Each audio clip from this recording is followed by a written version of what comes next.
Газиз тавышлар, Казан утлары журналы һәм Татарстан радиосы тәкъдим итә.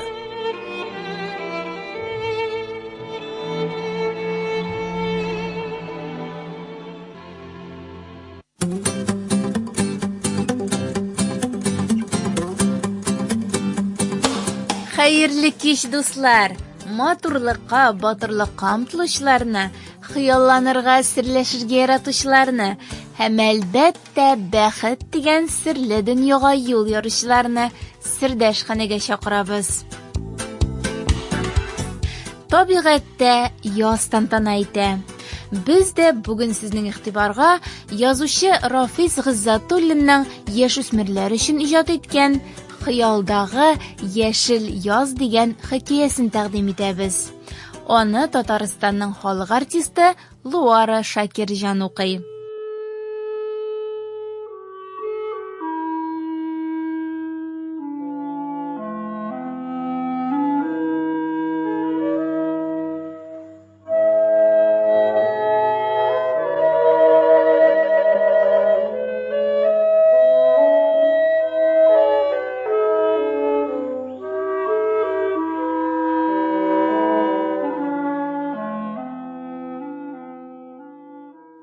Үзе дәрестә утырса да, күңеле әллә кайларда Гөлүсәнең. Укытучы Нәсима апасы гаепле иде моңа. Башкалар ничектер, ә кыз үпкәләде аңа. Үпкәләрлеге дә бар иде шул. Табигать белеме дәресен бакчада үткәрербез дигән иде ул. Әмма сүзендә тормады. Укучылар әзерләнеп тә килгәннәр иде югыйсә. Укытучы апалары сәбәбен әйтеп тормады. Дәресне бүген дә класста гына үткәрәбез диде. Табигатьне саклау бөтен халык эше дип сөйләп китте. Гөлүсә ялт итеп күтәрелеп Нәсима апасына карады. Тик шунда ук карашын читкә алды. Салкын, битараф карысыман тоелды аңа укытучы апасының күзләре. Шуңамы, никадәр генә бирелеп тыңларга тырышса да булдыра алмады. Көзге кояш нурларында балкып күренүче тәрәзә үзенә җәлеп итте. Бакчада Сәйетҗан агай мәктәпнең завхозы йөри. Шу! Нишләве бу аның? Кулындагы зур гына кайчы белән югарыга, яктыга омтылучы агачларның башларын, ботакларын кискәли түгелме соң? Нәсима апасыннан ишеткәннәре бар иде. Шулай итсәң, иңгә таралып үсә икән агачлар. Әнигә биеклеккә үрмәләмәскә тиеш икән алар. Монысына гына җавап таба алмады Гөлүсә. Сәйетҗан агайның ботакларны кисүен күргәч, кыз сикереп торырга, аңа туктарга кушып, тәрәзәгә барып бәрелергә дә теләгән иде. Укытучы апасына карагач тукталып калды. Чөнки бакчадагы күренешне Нәсима апасы да күзәтә икән. Тәрәзә каршысына ук килеп басканда әнә сөйләвен дәвам итеп тора.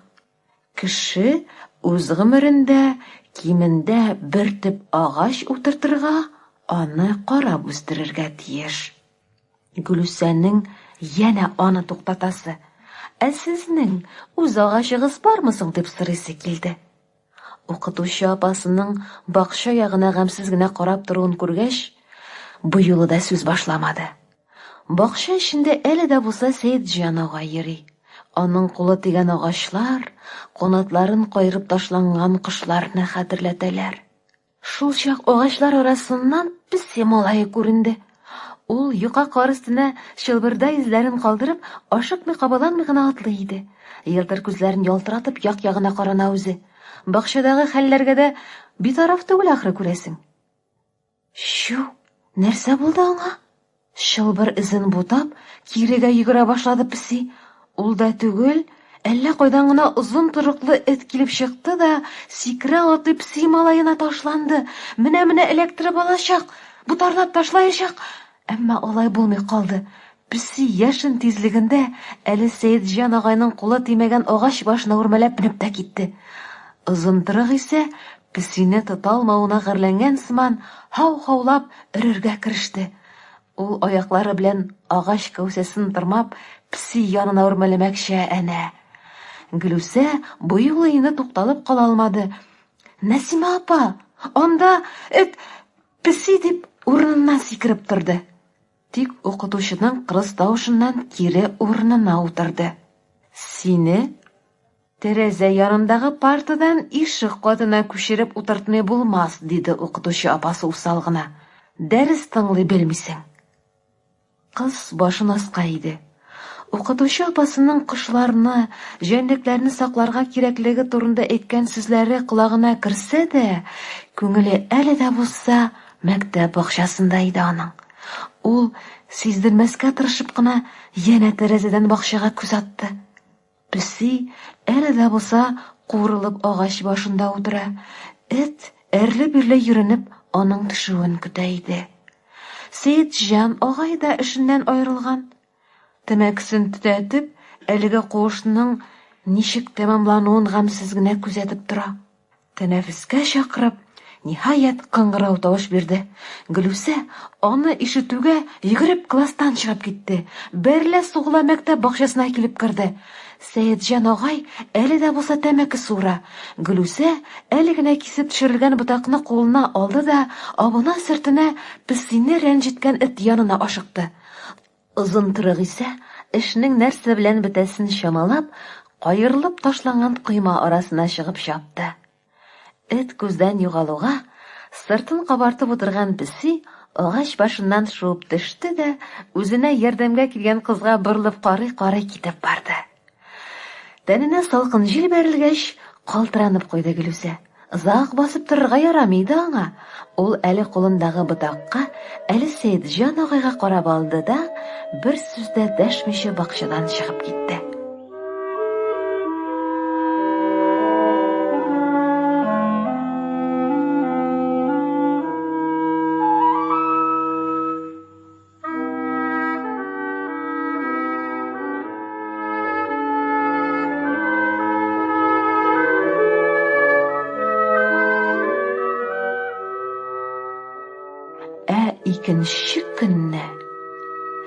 Икенче көнне туңудан уянып китте кыз.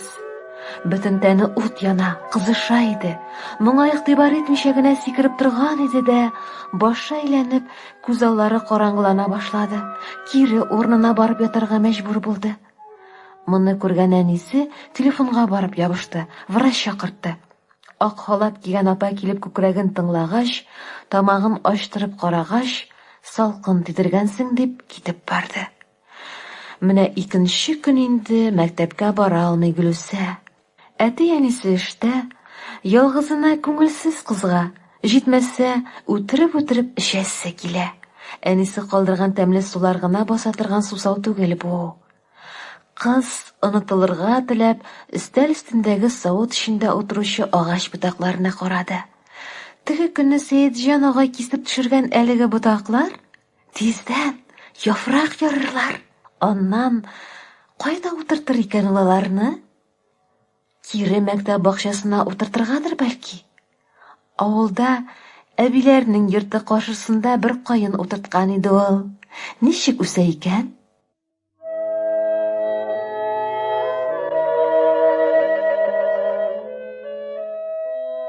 Ел сайын җәен авылда үткәрә Гөлүсә. Быел да шулай булды. Моннан еракта кичкенә авылда яшәүче ягымлы әбисе шатланып каршылаган иде. Аның өчен генә дип хәстәрләп куйган нигъмәтләре белән сыйлаган иде әбисе. Салкын әйрәннең, кипкән шымыртның, әчкелтем миләшнең тәме әле дә булса тел очында тора сыман. Тик кызым, сиңа чишмә суыннан гына чәй эчертә алмыйм. Хәзер бит бездә дә сезнең шәһәрегездәге кебек суны торбадан алалар. Ни өчен дигәнен сизми дә калды Гөлүсә. Яр буендагы чишмәбез караучысы булмагач күмелде шул хәзер, диде әбисе. Элегрәк бабаң гел карап тора, чистарда иде үзен. Ул вафат булгач оныттылар. Әбисенең әлеге сүзләрен ишеткәч, яр буена йөгереп төшкән иде кыз. Әмма никадәр генә эзләп йөрсә дә, таба алмаган иде чишмә урынын. Күңелсезләнеп, кире кайтырга да уйлаган иде инде. Шул чак үзенә эндәшкән тавышка сискәнеп борылып карады. Инешнең теге ягында аңа карап ялан аяклы бер малай басып тора. Кулында кармак. Аягыңны кычытканга чактырып, нәрсә эзлисең шулай дип телгә килде ул. Шишмәне, диде кыз сузып кына. Малайның гаҗәпләнүе йөзенә бәреп чыкты. Мондагы шишмәнең беткәненә 5 бултыр инде. Һәм инешне йырып, кыз басып торган ярга чыга башлады. Монда иде ул, әйдә, күрсәтәм үзен. Малай яр буенда үсеп утыручы кычытканнарны аралый-аралый алдан китте. Текә ярдан тәгәрәп төшкән зур гына таш янына килеп җиткәч, тукталып калды. Шишмәне шушы таш баскан аны, диде. Аның янәшәсенә килеп баскач, кыз яр өстеннән тәгәрәп төшкән таш астыннан саркып агып ятучы көмеш тамчыларны күреп алды. Һәм үзе дә сизмәстән шишмәне әлеге бәладән коткармакчы булып, ташны читкә тәгәрәтеп чыгарырга кереште. Малайга да Гөлүсәгә ярдәм итүдән башка чара калмады. Икәүләп этә-төртә торгач, ниһаять ташны кузгата алдылар. Моңа кадәр таш астыннан сыкрап кына агып яткан көмеш су күзгә күренеп таш урынын тутырды. Анда гына сыйшалмыйча мөлдерәп ташып чыкты. Үзенә юл ярып, инешкә таба йөгерә башлады. Шишмәнең көчле агымына карап, сыкланып басып торган кызның уйларын янәшәдәге ялан аяклы малай бүлде. Исемең ничек синең? Гөлүсә. Ә минем Айрат. Ул чакта алар башка сүз сөйләшмәделәр дә бугай. Соңыннан шишмә тирәсен чистартып ярга баскыч уйганда, аннан көн сайын шишмәгә суга төшкәндә ныклап таныштылар, дуслаштылар Гөлүсә белән Айрат. Шишмәнең яңадан терелүен күргәч, сөенгән, шатланган иде әбисе. Әле дә ярый син кайттың кызым дия торган булды. Шишмә чәе тәмле иде шул. Аның шелтәрәп агуын тыңларга бигрәк тә яратты кыз. Гел-гел шулай дәвам итәр кебек тоелган иде. Авылдан китәсе көнне дә шишмәгә 2-3 мәртәбә суга төшеп менде Гөлүсә. Ә син борчылма, моннан ары әбиеңә суны үзем кайтарып бирермен, диде Айрат. Шишмәне гел карап, чистартып торырмын.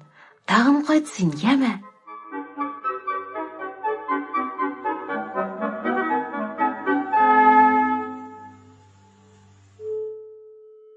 Сүзендә тора микән Айрат? Нәсима апасы кебек вәгъдәсен онытмады микән? Бу сорауга җавапны әнисе эштән кайткач тапты Гөлүсә. Ул керә-керешкә: "Кызым, әбиеңнән хат бар", диде һәм конвертны ачып укырга да кереште. Хатта язылган сүзләр Гөлүсәнең күңелен күтәреп җибәрде. Су савында баскандай булды. Әйтерсең лә туйганчы шишмә суын эчте. Әбисе үзе турында язган да: "Гөлүсә кызыма әйт, Айрат бик игелекле бала булды. Көн саен шишмә су кайтарып бирә. Хәзер күпләр суны шуннан ала", дигән.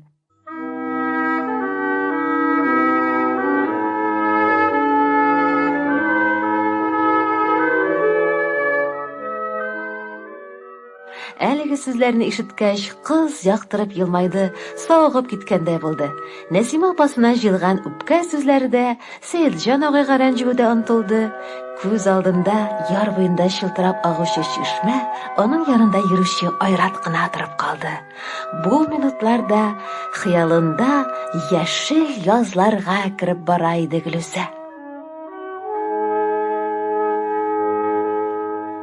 Сез язучы Рафис Гыйззатуллинның яшүсмерләр өчен иҗат иткән "Хыялдагы яшел яз" дигән хикәясен тыңладыгыз. Аны Татарстанның халык артисты Луара Шакирҗан укыды. Сердәшханә тапшыруына бирелгән вакыт тәмамланды. Аның бүгенге чыгарылышын тавыш операторы Гөлнара Хикмәтуллина, режиссер Рамил Хидиятулла һәм мөхәррир Дания Гайнетдинова әзерләде. Ания Гыйбадуллина алып барды.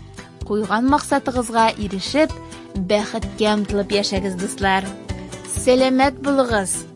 Программа Татарстан Республикасының Татмедиа гаммәви коммуникацияләр агентлыгы ярдәме белән эфирга чыкты.